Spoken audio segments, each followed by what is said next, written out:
It was a crisp afternoon in early April 2025, the kind of day where the air carried just enough chill to remind everyone that spring hadn't fully settled in.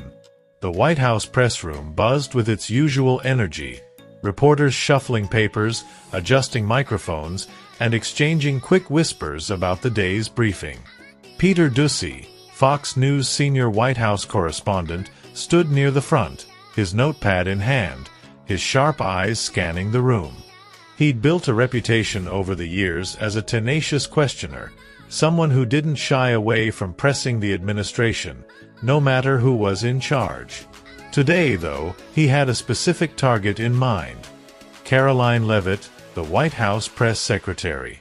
The exchange that was about to unfold would become the talk of the press corps for days, a moment where Peter tried to outsmart Karoline, only to find himself outmaneuvered in a way he hadn't anticipated. The briefing hadn't even started yet, but Peter was already mentally rehearsing his approach. He'd been following a story that had bubbled up earlier in the week, an exchange between Karoline and a reporter from the Associated Press that had gone viral for all the wrong reasons. The reporter had pressed her on the administration's tariff policies, and Karoline's response had been a jumbled mess, a grammatical train wreck, as one pundit later called it.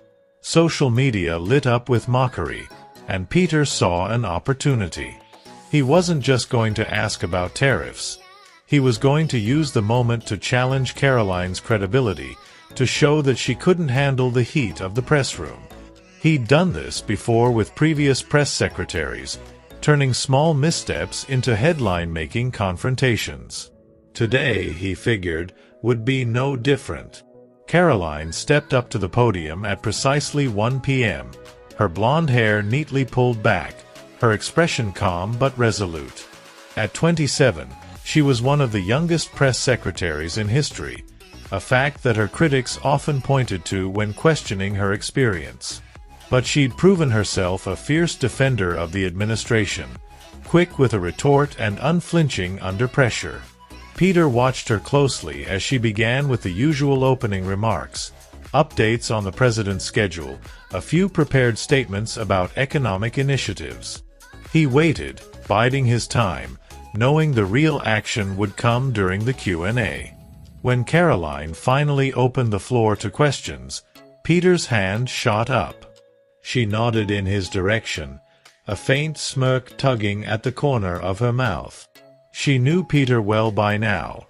His style, his persistence, the way he liked to frame his questions as traps. "Peter," she said, her voice steady, "go ahead." He stood, adjusting his tie slightly, and launched in. "Karoline, last week you had a pretty rough exchange with the AP about tariffs. A lot of people are saying you didn't really explain how they work, and it's got folks wondering if the administration's economic team knows what it's doing. Can you clarify what you meant when you said tariffs are going to restore the golden age of America, and maybe do it without tripping over your words this time?" The room went quiet for a split second, the other reporters leaning forward slightly, sensing the jab. Peter's tone was polite but edged with sarcasm, a classic move to throw his subject off balance. He expected Karoline to fumble, to either dodge the question or stumble through another awkward explanation. He'd seen it before, press secretaries buckling under the weight of a well-timed zinger. But Karoline didn't flinch. She leaned forward slightly, resting her hands on the podium, and fixed her gaze on Peter. "Thanks for the question, Peter," she began, her voice carrying a hint of amusement. "I'm glad you're paying such close attention to my every word. It's flattering, really. Let me break it down for you, since you seem to need a refresher. Tariffs are a tool to level the playing field for American workers. When foreign countries dump cheap goods here, it undercuts our manufacturers, our farmers, our small businesses. The president's plan is to use tariffs strategically to bring jobs back, to incentivize companies to invest here instead of overseas. That's what I meant by restoring the golden age. making America a place where people can work and thrive again. Does that clear it up for you, or should I slow down?" Peter blinked, caught off guard by the smoothness of her response. She hadn't just answered the question. She'd turned it back on him, implying he was the one who didn't get it. A few reporters chuckled softly, and Peter felt a flicker of irritation. He wasn't done yet. "Sure, that sounds nice," he said, recovering quickly. "But the stock market's been tanking since the tariff talk heated up. People's 401(k)s are taking a hit. How do you square that with this golden age you're promising? Isn't it a little hypocritical It was a solid to tell federal follow-up, workers he thought, to retire when tying their the savings economic are getting uncertainty wiped out to a specific policy goal of the administration? The Department of Government Efficiency, or DOGE, had been pushing to shrink the federal workforce, and Peter saw a chance to expose a contradiction. He leaned back slightly, waiting for Karoline to squirm. She didn't. Instead, she tilted her head slightly, as if considering his point, then smiled. "Peter, I get it. You're worried about people's retirement accounts. That's sweet. But let's not pretend the stock market's a crystal ball. It goes up, it goes down, it reacts to rumors and headlines. The president's been clear. There might be some short-term turbulence as we reset the economy, but the long-term gain is worth it. As for federal workers, DOGE isn't about forcing anyone out. It's about efficiency, cutting waste so taxpayers aren't footing the bill for bloated bureaucracy. If anything, a stronger economy means better retirement prospects for everyone, not just federal employees. You're not suggesting we should keep wasting money just to prop up the Dow for a few weeks, are you?" The room erupted in a low murmur, a mix of surprise and amusement. Karoline had flipped the script again, painting Peter as the one out of touch, maybe even a little naive. He felt the heat rising in his cheeks but pressed on, determined not to let her have the last word. "Okay, but you didn't answer the hypocrisy part," he said, his voice a little sharper now. "You're asking people to trust this plan when the evidence right now is a plummeting market. How much pain are you willing to let Americans take before you admit this might not work?" It was his ace, he thought, a direct challenge to the administration's confidence, worded to make Karoline either commit to a risky prediction or back off entirely. He crossed his arms, waiting for her to falter. Karoline paused, just long enough to let the tension build, then leaned in again. "Peter, I'm not here to play fortune-teller with the stock market, and neither should you. The president's team, people who've been studying this for decades, knows what they're doing. We're not letting Americans take pain. We're fixing a system that's been broken for years, one that's left too many people behind. The evidence isn't just today's ticker. It's the factories that are already starting to reopen, the investments pouring in before the tariffs even hit. You want to talk hypocrisy? How about all the years we let foreign competitors gut our industries while pretending everything was fine? That's the real pain Americans have been feeling. We're done with that. Next question." The room burst into a flurry of hands and voices, reporters clamoring to follow up. Peter sat down, his notepad still open, his pen hovering over the page. He'd gone in thinking he'd school Karoline, expose her as unprepared or out of her depth. Instead, she'd turned every punch he threw into a counterattack, leaving him looking like the one who needed a lesson. He scribbled a few notes, more out of habit than necessity, and glanced around.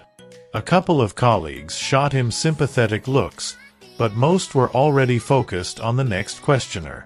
As the briefing continued, Peter replayed the exchange in his head.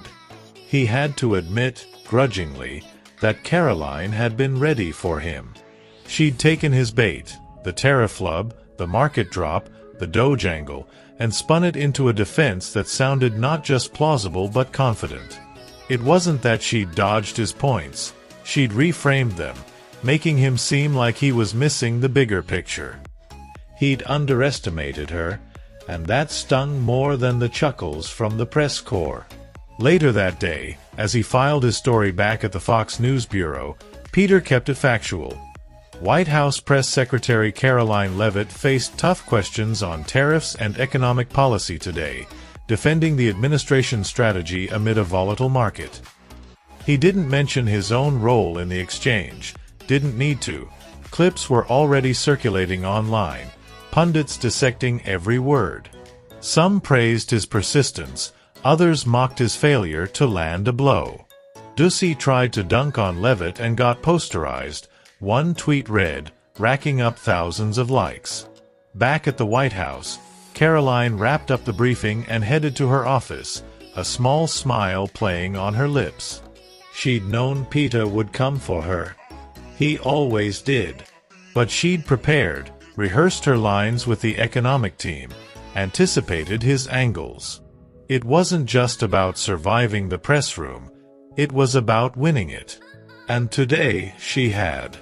Over the next few days, the story evolved. The tariff debate raged on, with economists weighing in on both sides. Peter kept digging, looking for cracks in the administration's narrative, determined to regain his footing. Karoline, meanwhile, fielded more questions, her confidence growing with each briefing. Their clash had been a moment, not a turning point, but it lingered in the air, a reminder that in the White House press room, every day was a new round, and no one stayed on top forever. For Peter, it was a lesson in humility, a rare misstep in a career built on pushing boundaries. He'd tried to school Karoline, to catch her off guard, but she'd been one step ahead.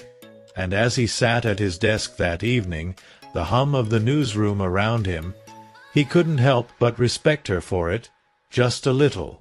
Tomorrow, he'd be back in the briefing room, ready for round 2. Because that's how it worked. Question, answer, repeat. And next time, he'd be ready too. The fluorescent lights overhead buzzed faintly, casting a sterile glow across the cluttered desks of the Fox News Bureau. Peter tapped his pen against his notepad, replaying the briefing in his mind. He could still hear Karoline's voice, that measured tone laced with just enough bite to make her point stick. It wasn't the first time he'd walked away from a presser feeling like he'd lost a round, but this one felt different. Sharper, more personal. He'd gone in with a plan, a clear strategy, and she'd dismantled it without breaking a sweat. Across the room, a junior producer glanced his way, hesitating as if debating whether to approach. Peter caught the look and waved him off with a quick shake of his head. He wasn't in the mood for small talk or postmortems from the team. Not yet. He needed to process it alone, to figure out where he'd miscalculated. The tariff question had been solid, the market angle even better, yet Karoline had turned them into springboards for her own narrative. That was the part that gnawed at him most. She hadn't just deflected, she'd redirected. His phone buzzed on the desk, a text from a colleague at CNN who'd been in the room. "Tough day, huh?" "She's good." Peter smirked despite himself, typing back a curt, "Yeah, she's not bad." He wouldn't give more than that, not out of pride, but because he didn't need to. The exchange spoke for itself, and the clips circulating online were already doing the talking. He scrolled through X for a moment, skimming the reactions. Some users praised his tenacity, others gleefully pointed out how Karoline had owned him. He set the phone down, letting the chatter fade into background noise. The notepad in front of him was a mess of half-formed thoughts, arrows connecting tariffs to Doge, a scribbled question mark next to Golden Age. He'd started with a clear thread, a way to tie her past flub to broader doubts about the administration. But somewhere between his first question and her final rebuttal, he'd lost the reins. Maybe it was her confidence, that unshakable poise that threw him off. Or maybe he'd overestimated how much her earlier stumble had weakened her. Either way, he'd walked into a fight expecting a lightweight and found a contender instead. The newsroom hummed on around him, a steady rhythm of keyboards clacking and muted phone conversations. Peter leaned back in his chair, staring at the ceiling for a moment. He could picture Karoline now, probably back in her office, reviewing notes or prepping for the next day's briefing. She'd won this round, no question, but he couldn't shake the feeling that she'd been waiting for him, that she'd known exactly how he'd come at her. It wasn't luck, it was preparation. And that realization made him respect her more than he wanted to admit. His laptop screen glowed with a draft of his story, the cursor blinking at the end of the last sentence. He reread it, weighing each word. It was neutral, professional, exactly what it needed to be. But it didn't capture the sting of the moment, the way Karoline's responses had landed like quiet jabs, each one precise and deliberate. He could have written it differently, leaned into the drama for clicks, but that wasn't his style. The facts were enough. She'd held her ground, and he'd come up short. A faint laugh from across the room pulled him out of his thoughts. Two producers were huddled over a monitor, watching the briefing clip again. Peter didn't need to hear it to know which part they were replaying. Probably Karoline's "slow down" line, the one that had gotten the biggest reaction.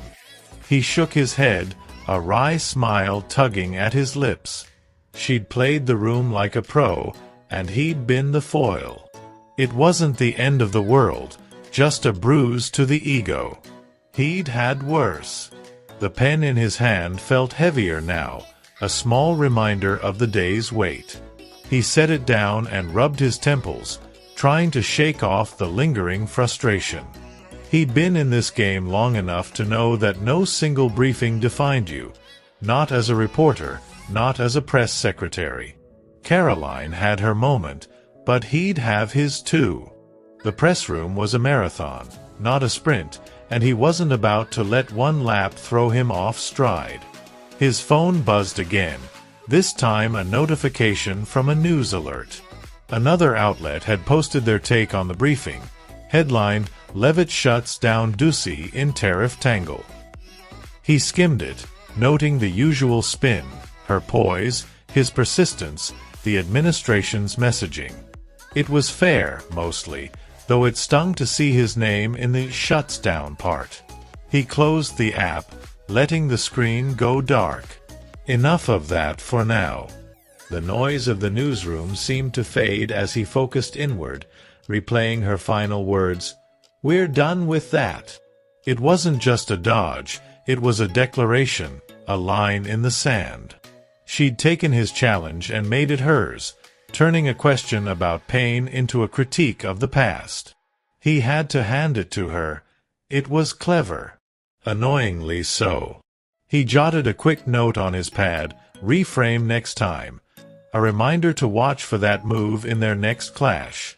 A shadow fell across his desk, and he looked up to see his editor, a grizzled veteran named Mike, standing there with a coffee in hand.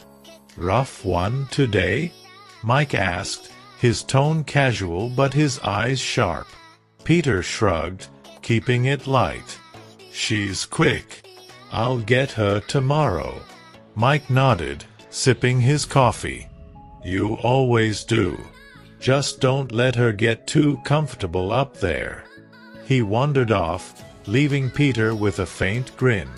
The grin faded as he turned back to his notes.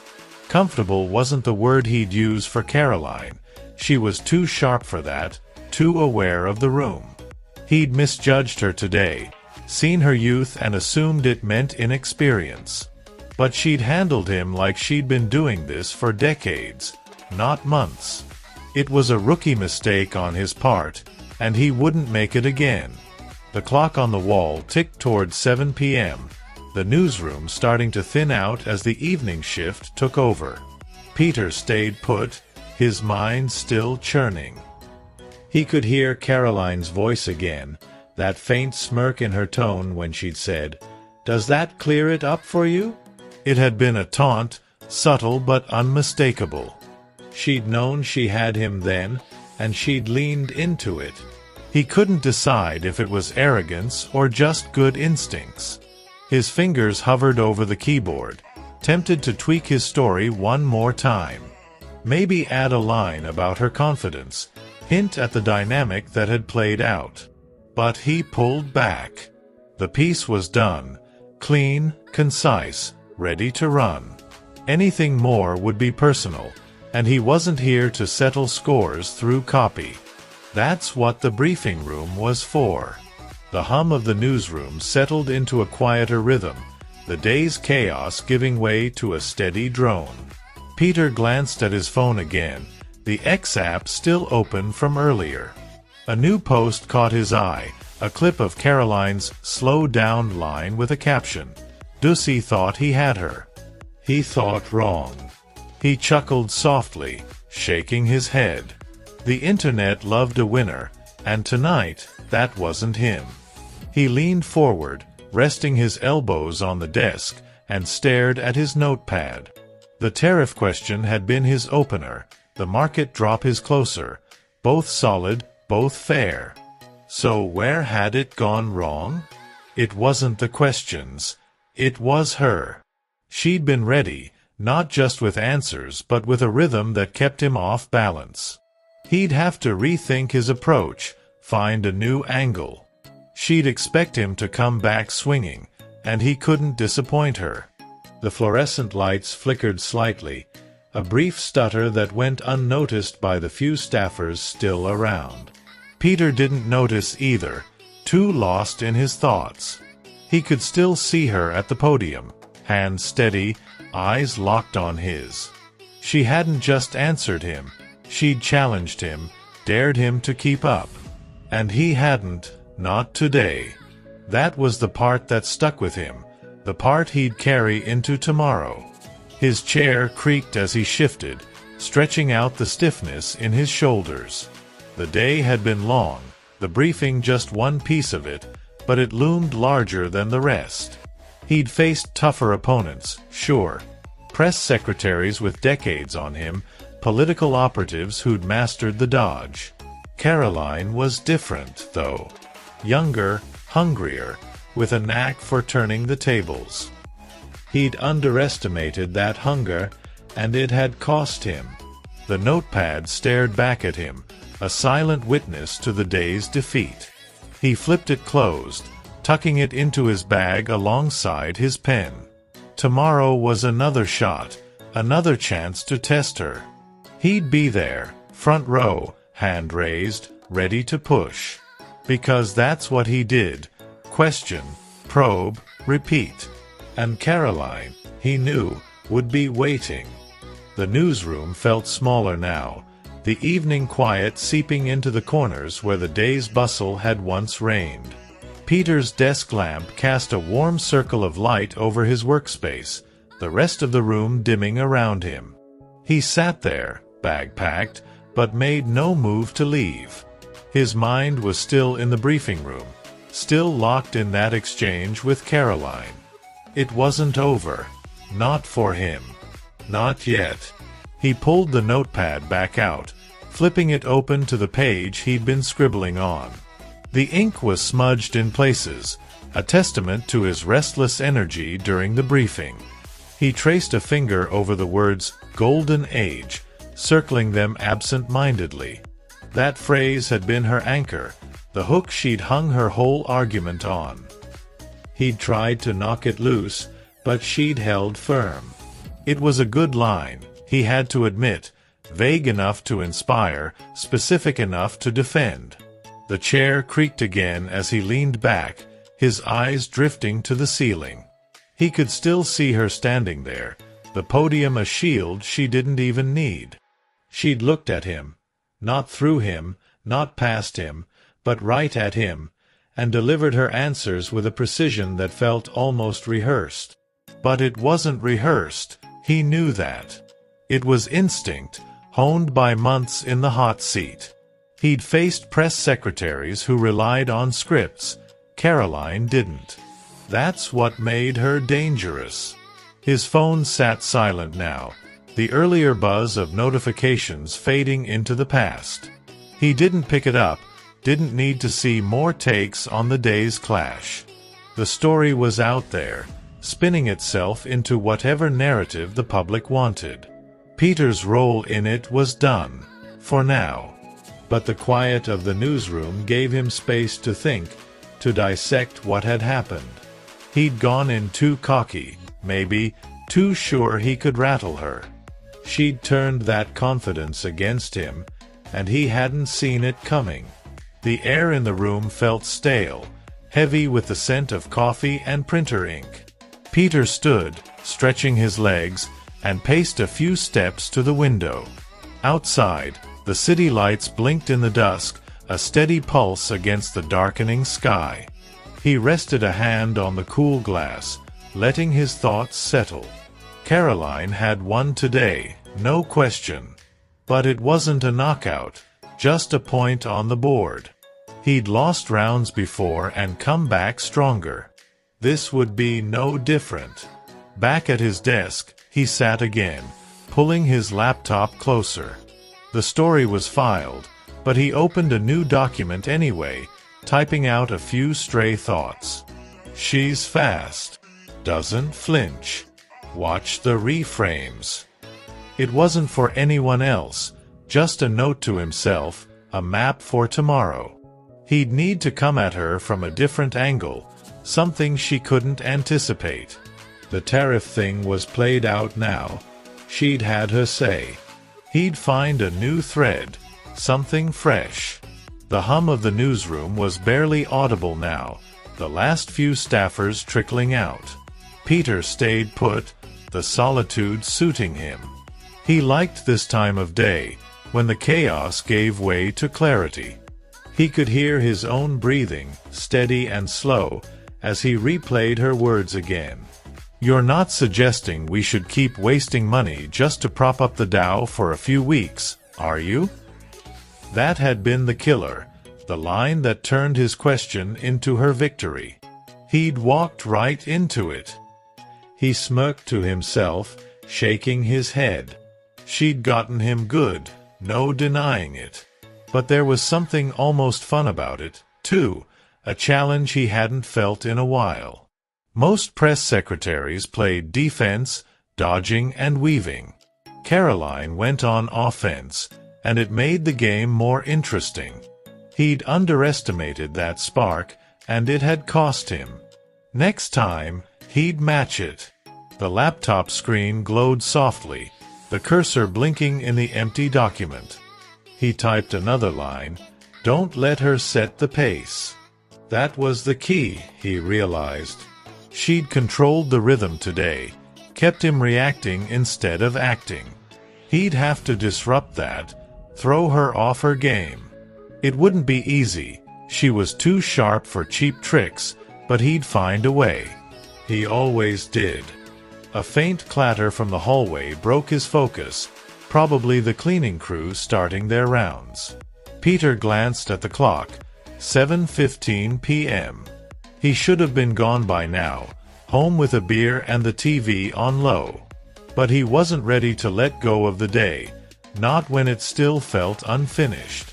The briefing had ended, the story was filed, yet here he was, still wrestling with it. That was the job, though, never really done, just paused. He closed the laptop, the soft click echoing in the quiet.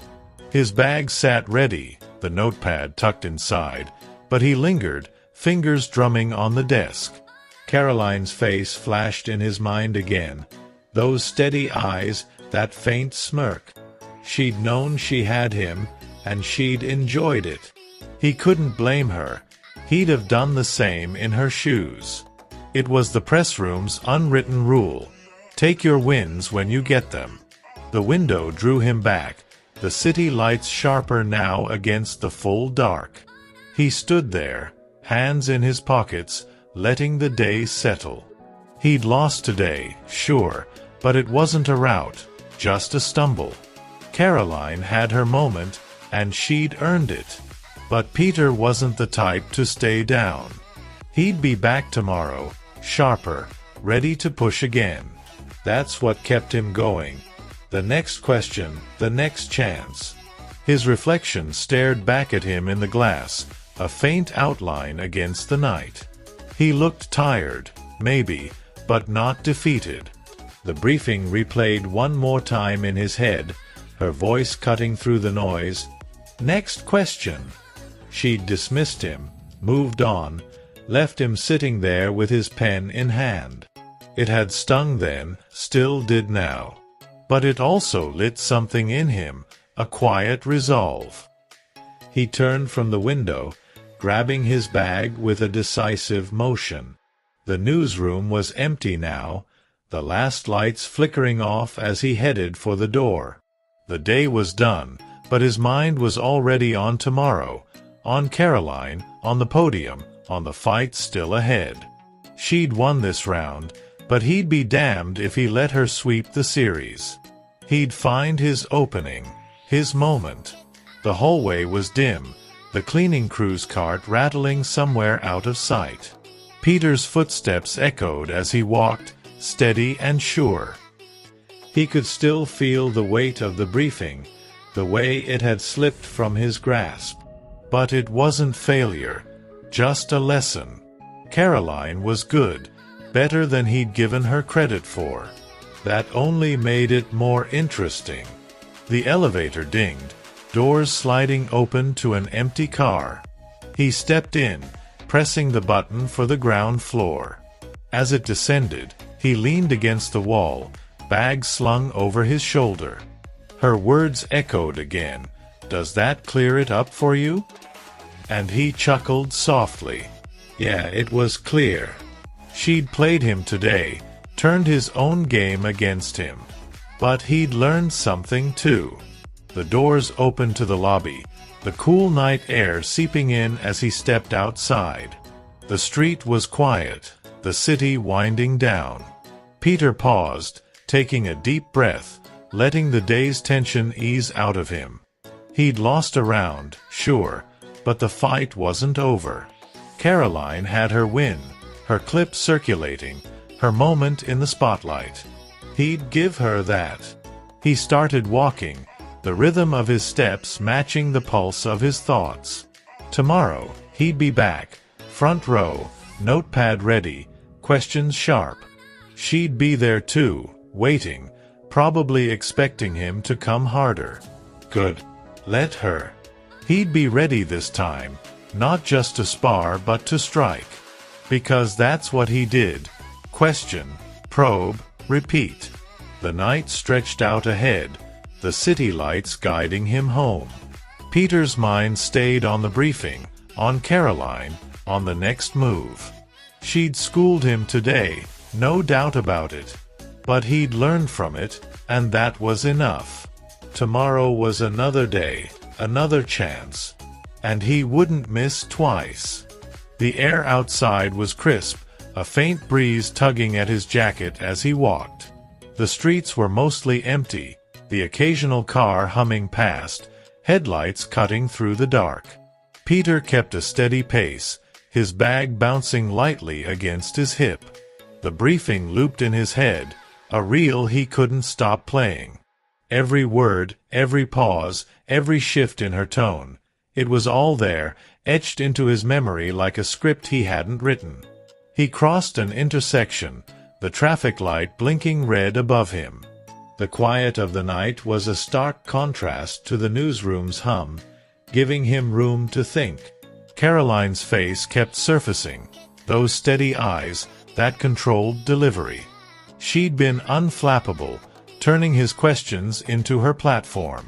He'd seen it happen, felt it in the moment, but only now, away from the chaos, could he really unpack it. The sidewalk stretched ahead, lined with shuttered storefronts and flickering street lamps. Peter's hands stayed in his pockets, his breath visible in the cool air. He could still hear her voice, that faint edge when she'd said, "Should I slow down?" It had been a jab, a little twist of the knife, and it had landed. The room had felt it too, the chuckles, the shift in energy. She'd owned that moment, and he'd been left scrambling. A stray leaf skittered across his path, caught by the wind. He stepped over it, his mind drifting back to his notepad. The questions he'd asked were good, solid, pointed, fair. But they hadn't been enough. Karoline had taken them and spun them, weaving her answers into something bigger. It wasn't just about tariffs or the market. It was about the story she wanted to tell.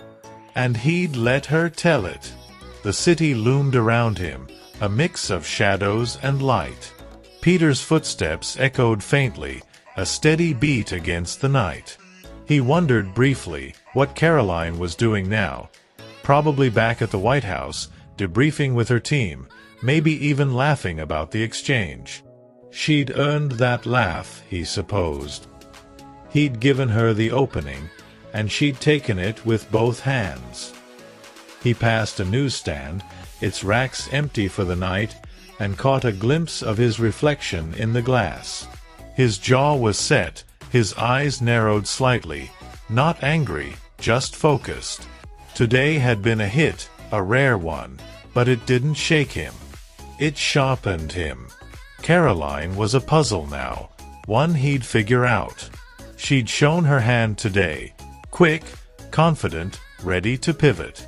He'd have to be quicker. The wind picked up, rustling the trees along the street.